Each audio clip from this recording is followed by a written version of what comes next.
Yeah, once again, I'm live with you, and it's time for the Blockchain Mastery Podcast. It's always a pleasure, always an honor being right here with you. Each and every time we go live, we learn something new. My name is Titilayo Oyinsan, and yeah, it's an exploration. It's all about the latest trends, latest insights, opportunities in the blockchain and Web3 space, especially here in Africa. My name is Titilayo Oyinsan, and now whether you're a seasoned blockchain professional, whether you're someone that's just getting started, we've got something for each and everyone, something for you today. My YouTube seems to be going live quite a bit today. But yeah, we are live on YouTube, we're live on Spotify, we're live on Apple Podcasts, iHeartRadio, and quite a few other platforms. Wherever you get your podcast, that's where you can find us. And yeah, you can make your comments, contributions right there in the chat box, in the comment section, and we can hopefully answer your questions as the world is shifting towards decentralization, blockchain technology. It's become more prominent, and the demand for talent in Web3 related fields is it's getting so large, it's skyrocketing. But the question is, what does it take to be job ready in this emerging ecosystem? What sort of skills are in high demand? How can you stand out from the competition and position yourself for success? Those are the questions we hope to answer today. Amani Kanu is a tech advocate, career coach, and senior front end engineer at Must Company. Now, he has over half a decade of insights on the importance of job readiness in the Web3 space. Now, his key skills, well, the key skills that employers are looking for and how aspiring professionals can leverage mentorship in this particular area, how they can leverage community involvement to boost their chances of success. Those are the things that we want to talk about. Just in case you weren't aware, Web3 is more than just technology, it's a whole new way of thinking about the future of work. And Amani is here to guide us through this all. It's great to have you here with us, Amani. Welcome to Blockchain Mastery. Hi, nice to have me. Hi guys. All right then. Okay, so Amani, we have a lot to go through today, and I know that you've been in the space for quite a while. You need to let us in on how you got involved in this space. How did you become a tech advocate? Why did you become a coach? Talk to us. Okay. So my journey into tech started way before in 2014 when I fall in love with tech. And since then I started preaching the gospel of tech, started inviting people to tech, and I found out that talking to people about tech gives me more joy, and people coming into tech and making a living out of tech gives me a better understanding. And me teaching people about tech, informing people about tech, um, gives me more joy. So that's how tech advocate and a career coach. Yeah. So for career coach, I take people from like a beginner level. I coach you through to getting an offer. Yeah. Mm, getting an offer. Now that is key. Getting an offer in what spaces? What sort of jobs have you been able to get for people? What sort of job spaces have you been filling? Yeah, so from Web 2 space, Web 3 space, technical and non-technical. Mm. Yeah, as far Technical as and non-technical. non-tech, as far as it's tech. Mm. So, what are the key skills that someone needs to break in to this space? Once you notice that these people have these skills, then you start advocating for them to get work. Yes. Okay, in the Web 3 space, there are few skills that you need to have. One of them is understanding the fundamental of blockchain technology, cryptography, smart contract, and DeFi, which is this decentralized finance. And the next, for the Web 2 space, you need to know the basics of programming, at least build something. Uh, yeah, so For the non-technical part, I will want you to like show proof that you can, what you say you can do it. For example, if you say you're a product manager, have you been able to lead a team to build any product, even in an intern level or volunteer level? Yeah. Mm. Okay, so how many years experience do you really need? Or is it months? Is it beginners that you've been connecting with more, or more experienced people? Okay. So first, if you're just coming into tech, I will guide you on how to start your career. Then, after like few months, when I know that you have a hands-on experience on these skills, then I will now connect you with employer that need these skills. Some employer reach out to me, some HR reach out to me for sometime intern, junior role, even CTOs. So when they get to me, I go to my pool of connection and then get CVs for them. Yeah. Okay, so now this it feels like something you've been doing for quite a while, and people have begun to trust you on this. Um, but I feel like a lot of people still need some mentorship, especially when it comes to making that move from Web 2 to Web 3, that transition phase. Let's talk a bit about those challenges. There are a lot of people who are trained in Web 2 and they are really skilled at it, but Web 3 is what is relevant today. How do you guide them? How do you advise them? Okay. For anybody that is transitioning from Web 2 to Web 3, first of all, you need to familiarize yourself with the blockchain concept, understand what it meant by smart contract, DeFi principle, and then explore hands-on application, like work on application that uses technology, maybe like DApp, develop token. You can also use, if you're coming from Web 2, like JavaScript, full stack development, um, your knowledge is also very valuable for the Web3 space because you will still need it. Why? Because there's some of the some of the stuff that you still need JavaScript and other things too in the Web3 space. So that basically what you're saying is that your Web 2 skills are not irrelevant once you're migrating to Web 3. Yeah, so there is a skill transfer from Web 2 to Web 3. Okay, fantastic. Now, this is part of the things you've been teaching, but it feels like there's a certain set of jobs that is now high in demand. The people that reach out to you looking for people for you to recommend, what is the highest percentage in terms of what are they looking for the most?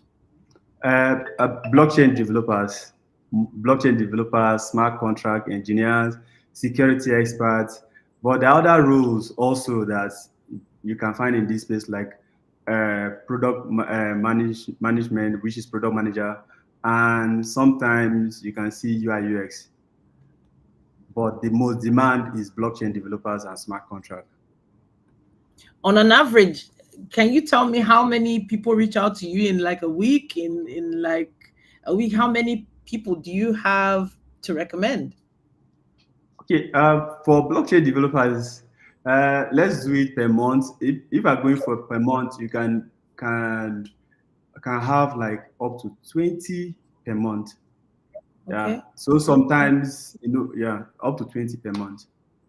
Amazing, amazing. I have to ask if there are some certain resources or platforms that someone looking for, a way to build their career in Web3, what sort of platforms would you recommend they join or view? Which resources should they be taking advantage of right now to hone their skills? Okay, there are so many platforms. One of them is Coursera, Udemy, and Archimedes. There are a whole lot of them. Just go to your search engine and type Web3 courses. You get tons of them. and also try to join a community. Try to join your local a community in your local a local community. It will really help you because whenever you're facing an issue, you definitely meet somebody that is ahead of you and somebody that have more knowledge than you. So Mm, what I always advise people to do is that join community. mm. Join So those community, yeah. communities, where are they? Are they mostly on, is it Telegram? Are they on Discord? Where are these communities exactly? And how do you begin to trust them? So so many of them on Telegram, some of them on Twitter, and another thing I would advise somebody that is transiting to Web3 to do is that try to follow those that are in this space, those Okay. that have authority in this space, because they will always give information on Twitter, and most times they post job. Most times they look for engineers in this field or Mm. yeah, job seekers in this field. So follow them. You always have an update. So now I know that there's something called a portfolio, a portfolio of your work done. And if you have a good portfolio, you're more likely to get good jobs, which is the same in any industry. If you have a great background, then you're more likely to be picked. But how do you begin to build a portfolio when maybe you're not known? Maybe people are fresh. They're trying to maybe switch careers and they don't have anything to speak of, but maybe they've learned quite a bit and they want to start out. What's your advice? Okay, so my advice is very simple. You need to practice. You can join an open source project. There are tons of open source project on GitHub, and there are sometimes they announce it on link on Twitter, and you can also build something with your friend. Those things count because it's an experience. Build something with your friend. There are some communities that do hackathon. So join hackathon and build something. So with that, you are building experience, you are practice, you are doing hands-on. So now these communities and having an online presence, is it essential for you to do this? I feel like there's some people that are just codedly working and making their money. They haven't really had to publicize themselves and join communities. Are you truly job ready if you're not in any of these communities? As someone that is coming, there's someone that is new into Web3. It's very very important because you need to, like I said, your online profile is like your signboard. If you don't have a signboard, nobody will actually know that something is happening there. So you need to put your online profile to optimize your LinkedIn, have a good resume, and then join communities, have a mentor. Okay. Doing this will actually help you to stand out, and it will give you a better chance of converting an opportunity. Because if there's this thing called word of mouth. If somebody put a word of mouth for you, it's easier. Your interview will be a bit different from others because somebody has already gone ahead to say, this person is good in this field and this person is good. So that expectation will be totally different from other people's experience. So over time, I know that you must have come across all sorts of different people who probably think they know it all, and they probably make a few mistakes along the way. What are those mistakes the most common mistakes that people are making when it comes to applying for these jobs in the Web3 space? How can they avoid them so that people watching or listening can avoid falling into those gaps? So one mistake that I have found, some people don't really know the foundation. They don't know the fundamental. So they're just into Web3. They don't really have the strong foundation and they start applying for a job. With that, if we enter an interview, it's easy to know who doesn't have a foundation that doesn't have a foundation. So first, I would advise you know do your due diligence to learn the foundation. Another thing, candidates should avoid applying to generic or job that is Web3. know where you are and apply to job that fits what you know. So you don't need to just apply to all jobs that comes your way. And it's important that you remain curious and you have the willingness to learn new things because this industry is evolving. So now that evolving aspect of things is very important. Things are evolving so fast. It feels like there's always something new to learn every day. Where can you stay up to date? Are there particular platforms that can keep you up to date? Yes, yeah, like what I mentioned earlier, one, you need to start following influencers in this field, people that talk more of Web3, people that are in this field.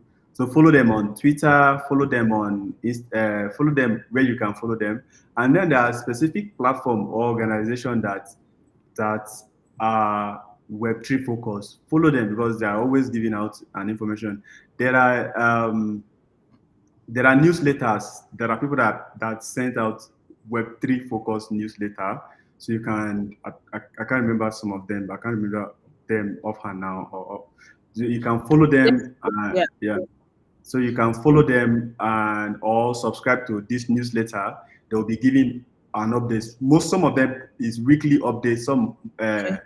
bi-weekly. So you follow them and get update from them. Yeah. And sometimes in your Yeah. community too, if there's anybody that have something new or find something new, they Yeah. dropped on the community. Yeah. Mm. I wanted to ask a bit about the financial realities of people in this space. And when I say financial realities, whenever any young person, tech bro, tech sister says they're into tech or Web3, the assumption is that they're making some kind of blood money somewhere. I don't know. Um, is it really financially lucrative? Is it good in comparison with the average, more common jobs like blue collar jobs? Because I know that a lot of the time you get to work remotely for these companies. But it also means that you have other financial demands in other areas, financial requirements in that space. So let's talk a bit about money. What should your expectations be like if you're seeking a job in the Web3 ecosystem? Okay. So there's money, but the money is kind of relative. If you're looking for money, there's money and it's very lucrative. Tech as in tech is very lucrative. For example, I'll take myself for example. When I joined tech, I was earning 30,000 naira, and which is currently about $15. And I know currently I work for South Korea company and I work remotely, and there's a whole lot of benefit coming into tech, and you can be paid in different currencies, and you are not limited to your location or your country or your currency. So coming into tech or Web3 is very very lucrative. I will always advocate for anybody that's take evangelism, take advocate. I will always advocate for anybody that can do it because it's not for everybody. Anybody that can do it, you have the interest for tech, or you have the passion for tech, or you have passion for money, you can still come in. Fantastic. I have to say that there's still a little bit of fear of the space, of the tech space. And this is because people don't really understand the requirements, the soft skills that they need. So, for instance, maybe if you've been a trader, maybe you've been into something more hands on, something more physically demanding, and you don't know what to expect. What are those soft skills that people actually need to make sure that they can actually even start, talk less of build a career in the Web3 space? uh, so first, yeah, if you're coming into Web3 or tech, these are the soft skill. One, your communication skill must be par, and your communication skill must be up there, because when you are communicating, you're not only communicating with your tech, you're not only communicating with your tech people, you're also communicating with the non-tech people. So being able to um, communicate effectively is very, very important. And the other soft skills other soft skills like leadership skill, because you at some point in your life you need to lead others, so you need to work on it. And the other soft skills too, that you up general soft skills that we all know you can build on them, and it's very important in the tech space, in the Web3 space, because you need them. Yeah. Okay, all right. Now, communication is one that we all need to hone in and learn so well, but it's one that it was never really considered a must for some particular fields. Whenever they think of people in IT, they don't really think of people that communicate. But I want you to wrap this up with some final thoughts and final advice for people that want to get into the space.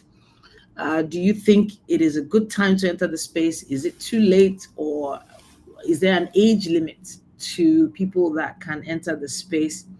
And what can they do from today to make the right moves? Okay, for the age limit, I just want to talk about that. For the age limit, I have somebody, there's a company I work with, and the person is like 80, no, not at 60 something years. And he was a junior. That means he started his career very late, started career in tech very late. So there is no age limit as far as you can learn, as far as you can read and write, and you have the passion for it. There is no age limit. So my advice is that uh, uh, take things step by step.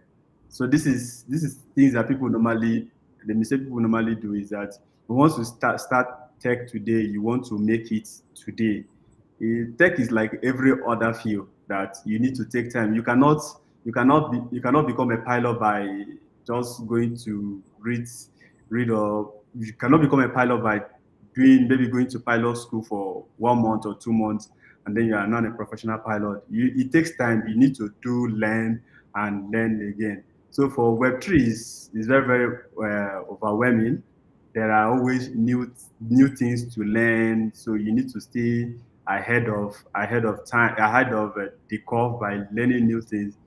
And also you can start building your foundation. Make sure that your foundation is solid, because if your foundation is not solid, it will affect you in the future. Know the basic and know it very well. When you know the basic, it will help you to learn so many other things. So yeah. So another thing, learning is one thing, and building is another thing. You can read from morning to night, you think you know it, but when you're building is when you actually practicalize what you have learned. So after you learn, try to build stuff. And the next thing is that your soft skill. I would advise you that your soft skill, look into it, because you can start, but your soft skill will take you far. Yeah. So that is my little advice. Keep learning, stay curious, and don't hesitate to reach out to your community for support. Don't hesitate to Okay. reach out to your community for support. Yeah. I just wanted to show everyone what you've been working on. It's called the Must Company, right? Just give us a little insight into what the Must Company is all about. Okay. Most companies where I worked, and in a most company, we focus on career path.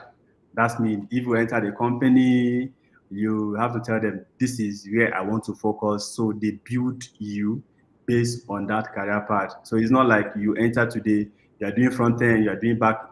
Tomorrow you turn to back end. Tomorrow you turn to another thing. So when once they know where you want to focus, they build you, give you mentorship, give put people for you to learn. So that is the focus of most company. So, is it in a particular space? Is it only remote work? Do they also work on on-site jobs? Yeah. So this most company is in South Korea, and I'm in Nigeria. Currently, I'm in Kenya. So I work remotely for them, and people that are in the country work hybrid. So is if you're in the country there, you work hybrid, and there are some other location. They have some other location in other countries that if you are there, you can work hybrid. But for me, it's fully remote. Okay, fully hybrid. Okay, so I'm seeing a list of open, well, it says here that we're hiring, unleash your true potential with the Musk Company. Different areas here: senior product designer, is this SQA engineer? These are opportunities right here. Perfection CSS HTML developer, React.js developer. Wow, full stack, right? Remote full stack GSP developer. All these opportunities are for people in tech, and there's even job descriptions here as well. Um, Off the top of your head, how many of these opportunities do they release every single week? The company is expanding, Mm, and I can say that since I joined the company, they have employed more than 50%. wow. So yeah, since I joined the company, and this is like less than a year. That's amazing. That's amazing. I just wanted to wrap up with sharing what you do every day, apart from your other work as the tech evangelist. But I have to say thank you to you for taking our time to talk to us today. Let's see. Our chat room is open. Grace here, Grace Effium says amazing. Thank you so much, Grace, for your comment. And of course, you can be part of the podcast, Blockchain Mastery podcast, anytime you want. You can always just make sure you connect with us via email. Just send us an email. That's Dynamite Podcast Network at gmail.com. Dynamite Podcast Network at gmail.com. And you'll be able to connect with us and we can have a conversation. Thank you so much, Amani, for talking to us today. Thank you. Thank you. Nice having me. All right. All right. So I'll be keeping in touch with you maybe on LinkedIn. I'll connect with you on LinkedIn. And if anyone has questions, I'll redirect them there to you. Is that okay? Yeah, very, very okay. All right, then. Have a great day, Amani. Thank you. Okay, the tech evangelist there. He's a tech advocate, career coach, senior front end engineer at the Musk Company. And he just basically broke down how simple it is for you to essentially start a career in Web3 and blockchain. And he actually works for a company that actually seeks out jobs for people as well. Yes, of course. Code with Tima says it's not us. What about non-blockchain engineers? He did mention that it wasn't just about blockchain; it's about Web3 and so many other job opportunities exist there as well. That is possible, not to worry. I shared my screen showing what the Musk Company is working on every day, trying to find jobs for people. This is remote full stack GSP developer. Yeah, let me see what else, which other jobs they have here. Just to answer your question, Code with Tima, SQA engineer is there, a Perfection CSS HTML developer is there, React JS developer is there. Now, if you don't understand what all of these mean, I'm talking to the other viewers and listeners now, why not do your own research and find out how you can probably get involved in the space sometime soon. And we, of course, will be doing everything we can to bring you amazing individuals just like the tech evangelist Amani Kanu to come and talk to us about the possibilities. All right, then. This is Blockchain Mastery Podcast. My name is Titilayo Oyinsan. I was hoping to give you a little bit of news from the blockchain space. Now, apparently, Bitcoin is poised for volatility ahead of the US interest rate decision, according to some analysts. Now, the Bitcoin price is threatening more downside pressure ahead of the interest rate decision that's coming up after losing the key $60,000 support. That's the support line, we mean. Now, Bitcoin volatility could introduce choppier price action ahead of the Federal Reserve's next interest rate decision, which is the 18th. What date is it today? I think, yeah, okay, that is today. Ahead of today, the volatility is probably determined by what's happened today in the US. Now, the interest rate decision could introduce more price volatility for the world's first cryptocurrency, which is BTC, according to Bitfinex analysts who were talking in a particular article that was on Cointelegraph. Now, they say here, and I quote, depending on whether the rate cut is 25 basis points or 50 basis points, market behavior could swing between bullish optimism and cautious de-risking in response to major macroeconomic adjustments. Now, this expected volatility might be reflected in flows across ETFs and perpetual markets, which are likely to exhibit increased fluctuations. Now, if you're not aware, there are some ETFs that are based on Bitcoin and blockchain-based currencies these days. I have a few baskets of those stock myself, which is one of the reasons why I'm so interested in this update. Now, the prediction comes a day before the Fed is widely expected to deliver its first interest rate cut since the beginning of COVID-19. More analysts are increasingly calling for a Bitcoin breakout in October, which could be catalyzed by the Fed's interest rate cut. Now, Bitcoin recovered above the 60,000 mark on the 14th for the first time since August 30th, but lost the key support level on the same day. However, Bitcoin's recent price suggests that the token bottomed around 52,000. Bitfinex analysts said that their earlier view that Bitcoin's dip that was to 52,700 and something on the 6th of September could represent a potential local bottom, which has been substantiated. Now, all these terms I'm using have to do with the charts. For those who are not familiar, I would love it if you could do some research on this. But hey, prices have subsequently increased over 15%, supported by a significant uptick in Bitcoin ETF net inflows of about $403.9 million over the past 1 week. All right, then now Roni Cohen-Pavan at Token 2049, former Celsius Chief Revenue Officer Roni Cohen-Pavan has been granted permission to travel from Israel to Singapore, according to September 13 court filing. Now, Cohen-Pavan is currently on bail after pleading guilty to charges related to fraud. The former Celsius executive's court arrangement restricts where he could travel. However, the court filing indicates that he's going to Singapore for business purposes. Now, this could indicate, or the timing of the request shows that Cohen-Pavan plans to be in Singapore between the 16th, that's 2 days ago, and the 20th of September.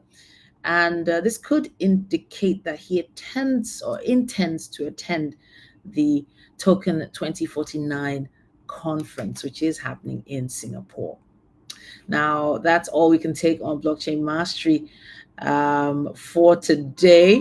But one more time, if you would like to be part of the podcast, Blockchain Mastery Podcast, all you have to do is send an email to dynamitepodcastnetwork@gmail.com. That's dynamitepodcastnetwork@gmail.com.